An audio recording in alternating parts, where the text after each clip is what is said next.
This is a total recap of the 2019 Joker movie starring Joaquin Phoenix as the Clown Prince of Crime. We're giving you everything you need to know before watching the upcoming sequel, Joker, Folie, Deux. So Arthur Fleck is a sad clown and wannabe stand-up comedian, and he lives in Gotham City with his mentally unwell mother, Penny. Arthur himself is also mentally ill and suffers from a neurological disorder that makes him laugh uncontrollably. Sorry, I have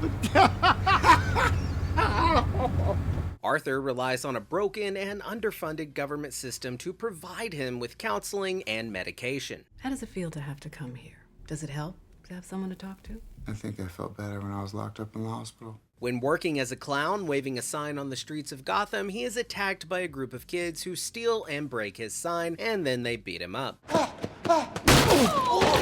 After this attack, Arthur is given a gun by a co-worker to protect himself. Now, part of the Joker movie's intrigue is that we never really know what's real or what's just happening inside Arthur's head, such as his relationship with his neighbor. We can safely assume that that was all in Arthur's head. The two never actually had a romantic relationship. Those parts of the film exclusively happened within Arthur's mind. Your name's Arthur, right?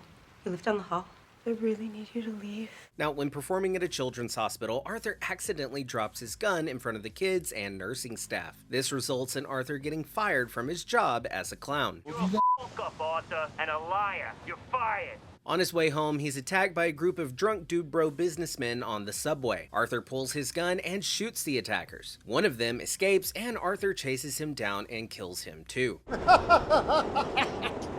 Is something funny, asshole? This subway murder by an unknown clown on a trio of rich finance bros sparks a mass movement of violent anti-rich protests in Gotham.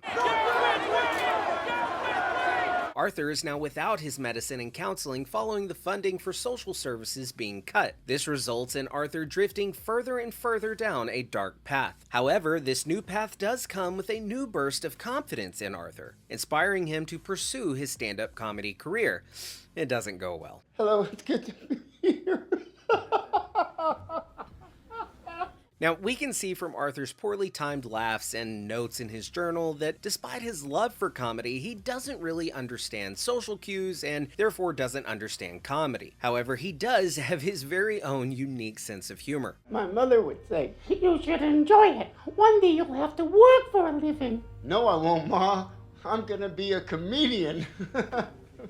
Later, Arthur finds a letter from his mother to Thomas Wayne. That's the father of Bruce Wayne, aka Batman. In the letter, she claims that Arthur is the son of Thomas Wayne. Arthur confronts his mother about the letter, and he is angry at her for keeping this a secret for all of his life. Now, we should mention that Arthur's mother is a little loony herself, and she likely has a similar condition to Arthur when it comes to things occurring in her head that aren't actually happening in the real world. And that should bring into question the validity to anything she says or believes. So, Arthur may or may not actually be the son of Thomas Wayne. But that doesn't stop Arthur from traveling to Wayne Manor, where he meets his possibly younger brother and future foe, Bruce Wayne, as well as Batman's butler, Alfred. I know about the two of them. There's nothing to know. There is no them.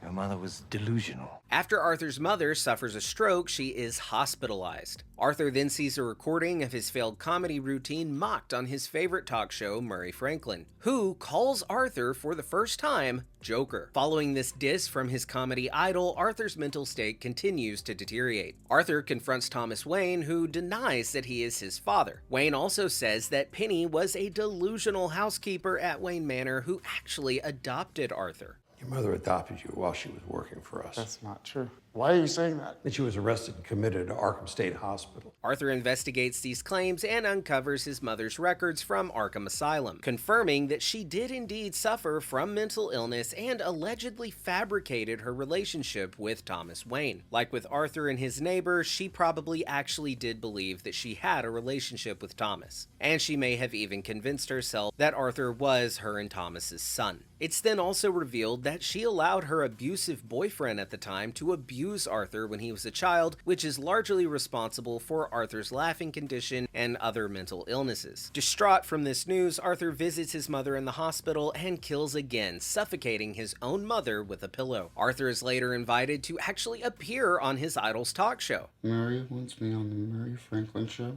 Arthur, now having gone fully over the edge, murders former co-worker Randall, but he lets his other co-worker, Gary, go free. Arthur then has his triumphant descent down the same stairs he walked every day to and from home, now fully decked out in his Joker suit and makeup, and insisting that he be introduced on The Murray Show as Joker. One small thing. When you bring me out, can you introduce me as Joker? On live TV, Arthur reveals to the world that it was he who committed the subway murders. Ever since I killed those 3 Wall Street guys. Okay, I'm waiting for the punchline. There's no punchline. He also tells this hilarious joke. Knock, knock. Who's there? It's the police, ma'am.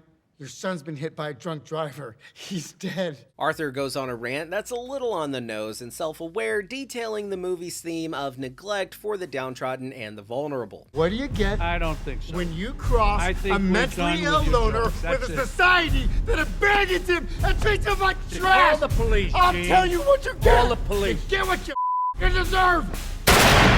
After shooting Murray in the head on live TV, the stirring social unrest of the Joker movement reaches its boiling point. Arthur is arrested, but quickly escapes when his police car is intercepted by the mob of supporters. During the chaos, Thomas Wayne, his wife Martha, and their son Bruce are leaving the theater, when they are then cornered by one of the masked clowns who kills Thomas and Martha, but spares the young Bruce, recreating that tragic origin story of the Batman. Hey, Wayne. You get what you deserve. Now, this actually connects in a fun way to the 1989 Batman film, which introduced the concept of Joker being the one who killed Batman's parents. And with it being a random mass supporter of the Joker movement, it implies that Arthur may not actually be the Joker, but instead Arthur may have just sparked the movement that creates the real Joker, who goes on to become Batman's greatest villain. Now, in the final moments of the movie, we see Arthur praised by his supporters, but he is eventually captured and incarcerated. What's so funny? Now, Joker Folie will continue the story of Arthur Fleck and follow his trial following his many killings and the sparking of the Joker movement across Gotham that we saw in this first film. We'll also meet Joker's partner in crime and, hey, partner in life, Harley Quinn, being portrayed by the iconic Lady Gaga. Sing hallelujah, come on, get happy. Ready for the judgment day. And that was a total recap of Joker. I've been your host, Colton Ogburn, and I'll see you on the next Total Recap. What about the guy you lobotomized? Did he get a refund? I have to hand it to you. It's the best mindfuck yet.